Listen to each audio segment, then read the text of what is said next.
2023 marked a turning point for Turkey. President Erdoğan secured a new presidential term, and also the country marked its centennial celebration as a republic. But 2024 also has much in store for Turkey. The municipal elections are coming up, and the ruling AK Party is gearing up for a heated battle to reclaim both Istanbul and Ankara.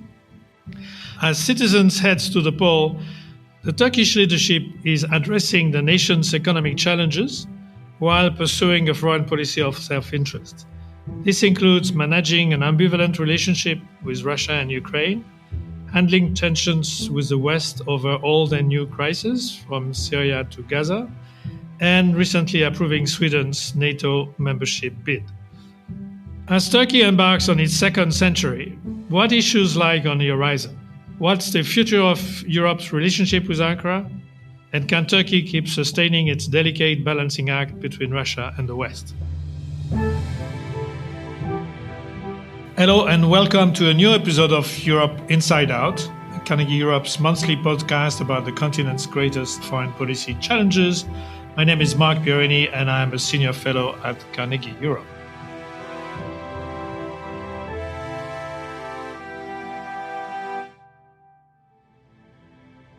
This episode of Europe Inside Out is about Turkey and what to expect from the country in 2024.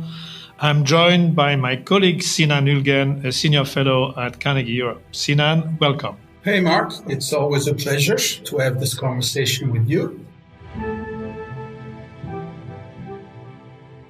Sinan, let me say first that our conversation is taking place on Monday, January 29th, which is approximately 10 days before we release this podcast. We're also 2 months away from the Turkish municipal election, March 31st, and they are traditionally very significant events, especially since in 2019, a number of cities went to the opposition parties. So can I ask you to give our listeners an idea of what is going on now in the electoral campaign and how do you expect these elections to unfold? The main issue in the local elections that are set for the end of March is essentially who's going to win Istanbul. Because as you recall, in the previous round of local elections, the opposition did surprisingly well. And they have captured Istanbul and Ankara, in addition to Izmir, which they've always held on to, after almost more than 2 decades with Istanbul and Ankara. And this time around, therefore, Erdoğan wants to recapture Istanbul because it has obviously an emotional connection with the city. This is where his political career began as the mayor when he won the mayoral race in 1995. And since then, Istanbul was held by parties that are from the same political family as AK Party. Secondly, Istanbul is also obviously the economic center of Turkey. And therefore, the Istanbul Metropolitan Municipality has a very sizable budget, one that even compares favorably with some of the line ministers in Turkey.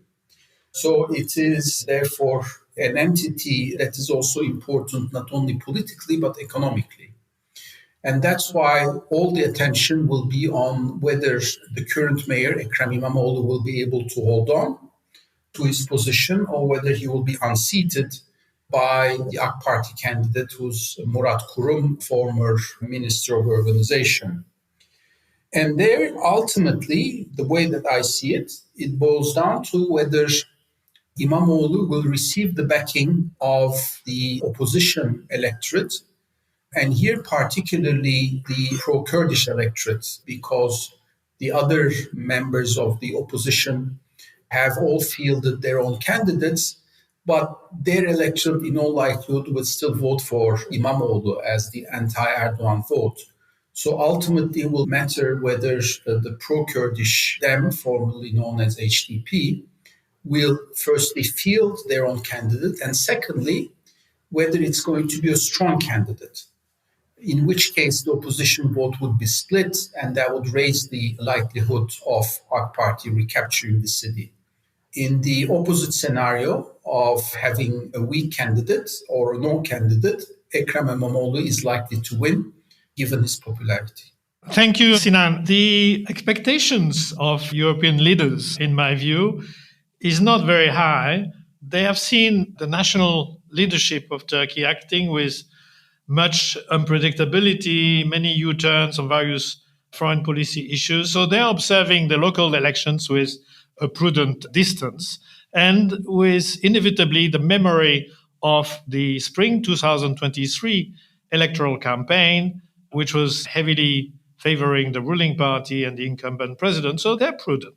The key issue here, seen from a European perspective, is that maybe local elections, because citizens know their local candidates better than national candidates, perhaps, may end up to be a sort of compensation for the national election. That is, whether this local election will be a protest vote against the sharp degradation in the rule of law architecture. That is the way I think European governments are observing the issue. They're fully aware of what you said about Istanbul. Istanbul is more than just one municipality, albeit a very large city. It is the cradle of President Erdoğan's political life, and the loss of Istanbul was most probably very painful to him in 2019. So European governments expect that all means will be used to recapture Istanbul. Probably a lot less easy in Ankara. But overall, as I said, observing it with a prudent distance is what I can detect. So do you think that there can be any impact one way or another on the Turkey-EU relationship, depending on who we see emerging as the winner of the local elections in Istanbul? I don't think there is a direct relationship between the local election, even if it is Istanbul, and the EU-Turkey relationship. The relationship has seen ups and downs, obviously, for the past 20 years, but has seen a sharp degradation in the past few years, especially in the context of the constitution introduced in 2017, and then the presidential election in 2018, and the implementation of the new constitution.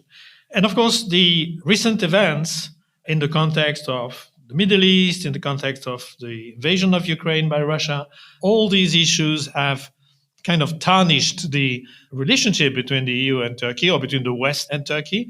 So local elections in themselves will not directly change these foreign policy and security policy facts, but they will show where there is a further consolidation of President Erdoğan's power if his party wins the election in Istanbul or wins a majority of the 9 biggest cities. I think another factor that will certainly impact the outcome at the end of March will be the economy. We got a lot of distress signals actually last year in the weeks and months leading to the May elections. After the election themselves, we've seen a reshuffle of the cabinet, including some key economic positions.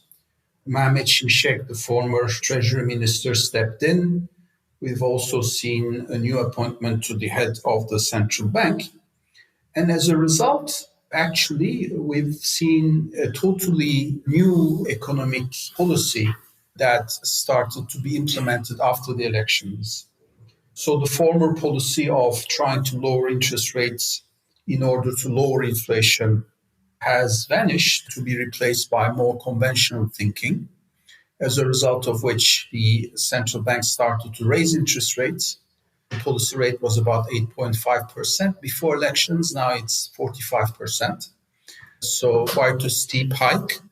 We've seen similar measures to also recalibrate policies in the area of the financial industry with banking and so on, so that ultimately, slowly, gradually, but surely, confidence is starting to be rebuilt. Of course, this has to be sustained. Perhaps the more difficult part will come after the elections, given that growth still continues to be strong and positive in Turkey, buoyed by private consumption. But that needs to be recalibrated, and that will have impact also politically and socially.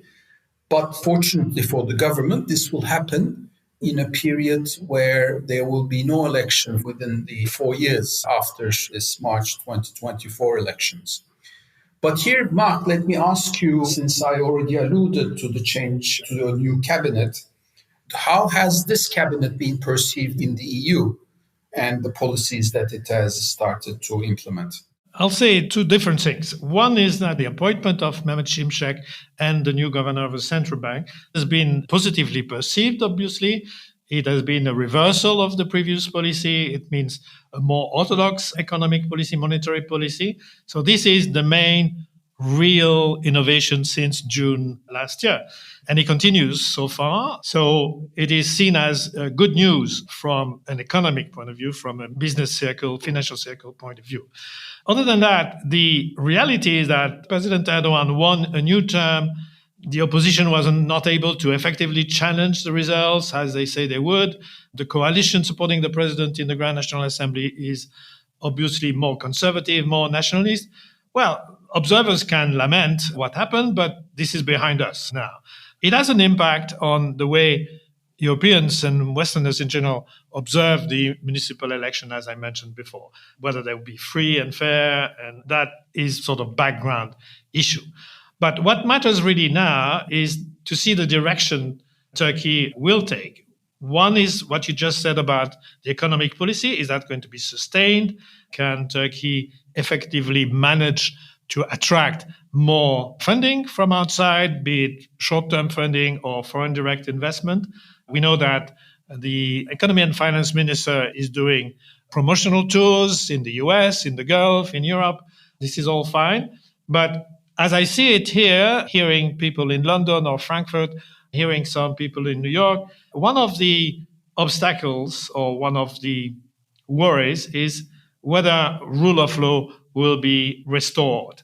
Because after all, if you are an investor or a banker going to put down 500 million, 1 billion euro or dollars in Turkey, you know that at one point, whether you like it or not, you're going to face litigation. Companies have litigations with suppliers, with clients, with the state or local authorities. Banks have litigations. And you want a level playing field. And in a country where you see that politicians or philanthropists are jailed without real trials, with sort of theatrical trials with no proof, well, if you're an investor or a banker, you're worried about that. In a different way, you're not civil society, obviously, you're not a politician, but you need a fair justice, a fair judiciary. So that is the connection that foreign partners, economic partners of Turkey do not see yet. The other issue is the recent approbation of Swedish accession to NATO. Whether that will result in an appeasement in the US-Turkey relation is one question. Whether this will lead to changes in the Turkish policy vis-à-vis the invasion of Ukraine by Russia, that is a question I'd like to ask you now. With regard to relationship with Russia, first of all, I think it's worth underlining that Turkey's position on Sweden has nothing to do with Russia. Unlike Hungary, Turkey had its own expectations from Sweden and Finland and from the United States. And to some extent, those were fulfilled. And ultimately, the Turkish parliament and then the Turkish president approved the deal last week, so that within 15 days now, the US side is set to approve the package of F-16s to Turkey. Having said that, of course, especially for President Erdoğan, his relationship with Putin remains important. It's a part of the balancing act of Turkey vis-à-vis the West. And so far, I think it's been a successful balancing act in the sense that Erdoğan remains a political leader that is both welcomed in Kiev and Moscow at the same time. So he can talk to Putin, he can talk to Zelensky at the same time. Also, there's a deepening collaboration with Russia when we look at the overall portfolio of relations. One dimension is the nuclear power plant in Akkuyu that's being built and will be operated by Russia. There's a tourism dimension. Russia remains the top country in terms of a number of tourists that come to Turkey. And there's an energy dimension as well, given that Turkey has not, as a matter of principle, been party to the EU sanctions policy. The principal stance there is that Turkey will align itself with UN Security Council mandated sanctions, but not bilateral sanctions of other jurisdictions, whether it's the US or the EU. But in reality, what has happened is that the Turkish government has been quite cautious. Yes, there is a booming element of trade with Russia, given that there are no sanctions. However, in cases that are really critical, Ankara has been cautious and has tried to comply with the requests of its partners in the West. One example is Turkey's withdrawal from the Mir credit card scheme after the summer of 2022. Then we haven't had any real story of sanctioned oligarch money parking in Turkey. Otherwise, that would have been quite an issue and dispute. We haven't seen that. And as far as I know, Turkey tries to answer positively some of the requests that it receives from its partners. Now, lately, the EU and Turkey have reached an understanding about Turkey's domestic regime that needs to be applied for goods that are seen to be part of Russia's war campaign. I think there is a list that's been exchanged, and Turkey will heed that as well. So on sanctions, there is a degree of cooperation, but of course, this takes place against the backdrop where Turkey politically does not align itself with the sanctions regime of the West. But that's basically what the relationship with Russia looks like. I don't know, Mark, how do you assess Turkey's relationship with Russia? What are the expectations from the EU side regarding this relationship? And perhaps also, now that the Swedish NATO membership has been approved, what would be the implications of this step for the overall Turkey-EU relationship? Well, Sinan, you alluded to the balancing act or balance policy implemented by Ankara between Russia and Ukraine, or actually between Russia and NATO. This is a sort of unusual mix of actions and decisions. Unusual is perhaps a kind word. We understand the new Turkish narrative in Europe. Ankara cannot anymore accept to be tied to only one side, the Western Bloc, and wants to be a power in the middle, wants to make policy choices that suits best its interest given the constraints in the economic and the security sphere. That in principle is fine.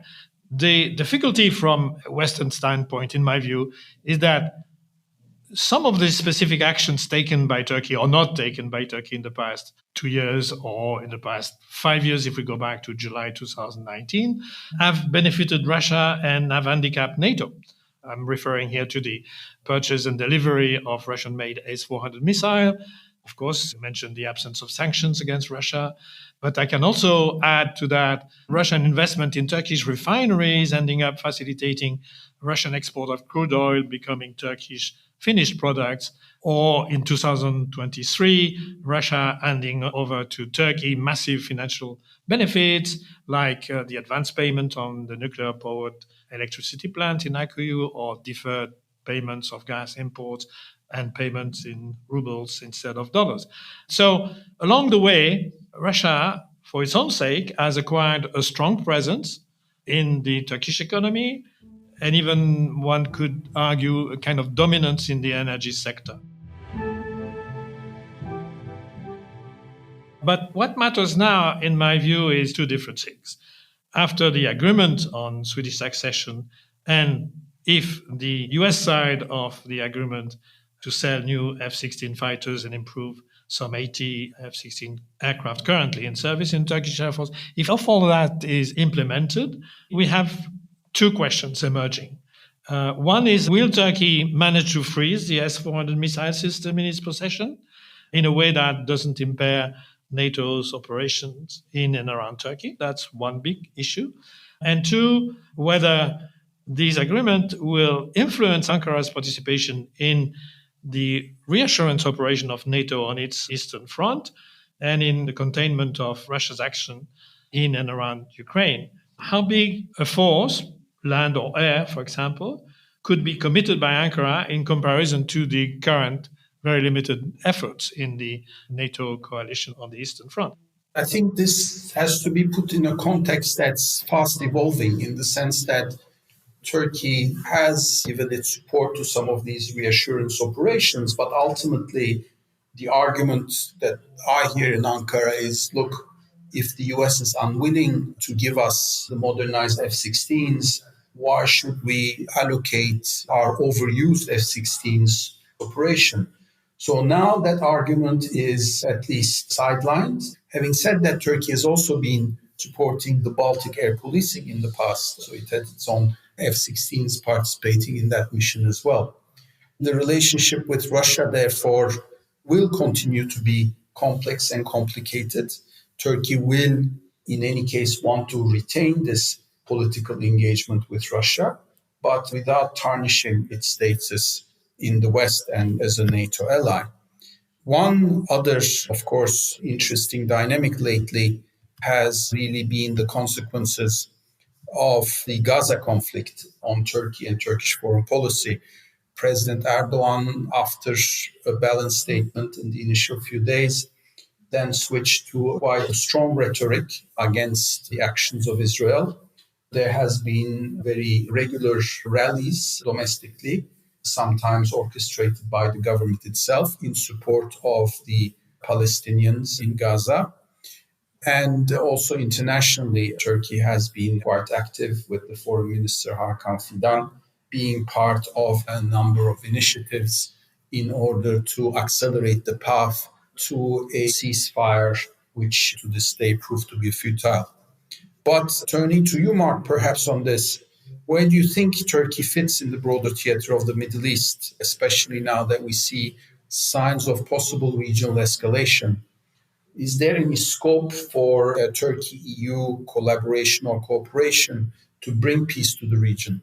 My answer will be against the background of our previous segment of this conversation. That is, the long saga of the S-400 missiles since July 2019, the long deadlock on Swedish accession, the exclusion of Turkey from the F-35 programs. These events have left a bad impression and have, in a way, weakened the Western trust in Turkey. As true as that may be, I think in order to get a full picture, we must also relate that the exact symmetry of an erosion of trust vis-à-vis Turkey's partners in the West exists in Turkey, and this is very much driven by the US relationship with the Syrian PYD-YPG, which is at the core of this animosity. Coming back to the Middle East theater, I think Turkey has voiced in the summer of last year its ambition to become a significant actor on the Middle East scene and to have a bigger say on foreign policy in general, worldwide, and in the Middle East in particular. However, I was recently in the Gulf, and one of the things I heard was the regrets of some diplomats there about the unpredictability, or the U-turns, if we prefer, or abrupt changes in Turkish policy with Egypt, with Israel, with Saudi Arabia, and also with Syria. Enemies one day, friends the next day, and enemies again.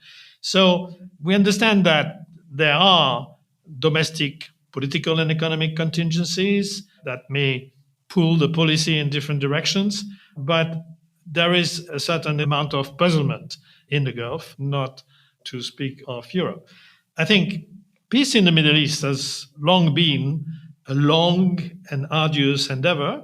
It has now become much more difficult to chart and indeed to achieve after the October 7 attacks by Hamas on Israel and the follow-up counterattack by Israel. So it will require an enormous amount of political trust, between all the actors in the region, but in that particular case, between Turkey and the European leadership to create a new momentum. If we only want to restrict the discussion on foreign policy issues, we have two background elements that are important in EU-Turkey relations.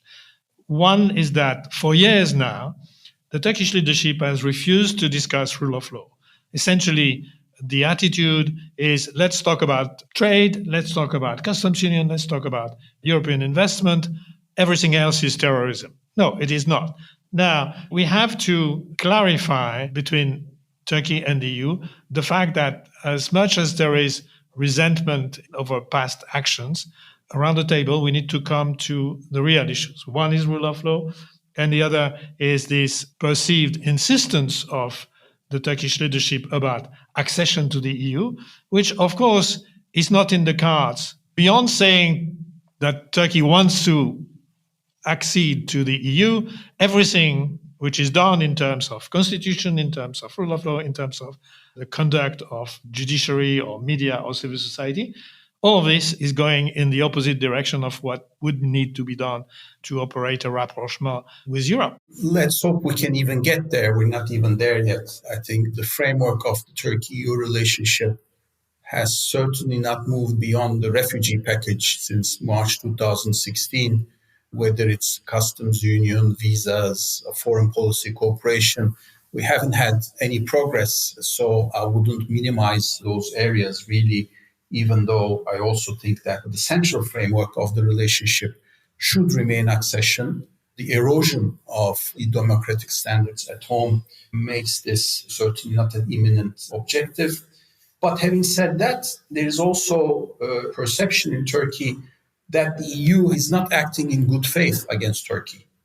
If the EU wants to have a discussion with Turkey on democracy, rule of law issues, it should not have basically suspended the two chapters, 23 and 24, where it is supposed to have a discussion with Turkey on this issue. So how can you claim that you want to discuss these things and then on yourself unilaterally suspend the exact chapters where you need to have this discussion with Turkey? As a Turkish citizen living in Turkey, I very much wish that the government would reform and upgrade its standards on democracy and the rule of law. But the question is whether having this discussion with the EU is now possible. If the EU is not going to give Turkey a green light on the accession track, the value of having a norms-heavy discussion with the EU is difficult to uphold. And therefore, we fall into a framework which is less rule-based and more transactional, which is today's situation. And I think the challenge for the leadership on both sides will be to take stock of this and realize that the accession track is not a realistic perspective for the foreseeable future, and create what I would call a complementary framework, because in the absence of which, I'm afraid we are facing a scenario of even further alienation. It's difficult for the Turkish population to comprehend that the EU would basically greenlight the accession track to a set of new countries, and still Turkey cannot talk accession or any other cooperative venture. The challenge will be to basically weigh all these obstacles and try to reaffirm a politically feasible framework to advance this relationship, with the understanding that the reform agenda in Turkey will not gather pace in the next few years. Sinan, let's go back to the two chapters blocked, which is more than 10 years ago now, and accession track or no accession track. I think what you have now in the EU, following the 2017 constitutional referendum and its implementation all over these years since, is a one-man rule system in Turkey, period. There is no prospect for accession. And I do not see the prospect of the European Council changing its position on this particular aspect of the relationship. Now, what we hear when this position is expressed by the Europeans is two things. One, a number of Turkish diplomats still claiming that accession is the ultimate objective of Turkey. Nobody believes that because we have a one-man rule system and biased elections and so on and so forth. So how can you pretend one thing and do the exact opposite as a matter of political principles? And secondly, if you want to continue the strong economic and trade and finance relationship between Turkey and the EU, the strong technology innovation links between the two economies, you also need a return to a decent degree of rule of law because businesses and bankers need rule of law for their own sake. And as long as you have politicians and philanthropists in jail for no reason at all, the perception is that Turkey is not interested. So we indeed are at the deadlock, and I very much hope that after a reversal of the economic and monetary policy, after putting an end to the very long discussion on Swedish accession, after probably receiving new aircraft from the US for the Turkish Air Force, there can be a real discussion on rule of law. That's really the expectation I perceive from European political circles. I'm not going to argue against the need to have a discussion on the rule of law. But perhaps the EU should be more entrepreneurial with the customs union. Had the discussions on the customs union been started, a crucial component of that was going to be dispute settlement. And it's that dispute settlement that would have forced Ankara's hand in upgrading its standards on the rule of law. But when all these conditions are put to the table as ex-ante conditions, the track record is that they don't help to advance the state of play. So maybe we need a degree of entrepreneurship here and goodwill in order to move the state of play. Thank you, Sinan. Thank you for your participation. Yes, it was nice to have this talk with you, Marc, as always. A bientôt. Thank you.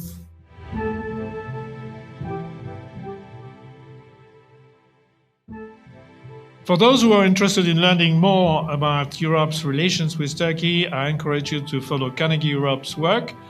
Our Twitter or now X account is at Carnegie_Europe. You can also find me at Marc Pierini 1, that is MarcPierini 1. And you can find Sinan at Sinan Ülgen 1, that is SINANULGEN 1. Thank you for listening to Europe Inside Out, a podcast by Carnegie Europe. If you like the show, leave us a rating and subscribe wherever you get your podcast. Our producers are Francesco Sicardi and Mattia Bagherini. Our editor is Futura D'Aprile at Bull Media. Sound engineering and original music is by Jeremy Bocquet.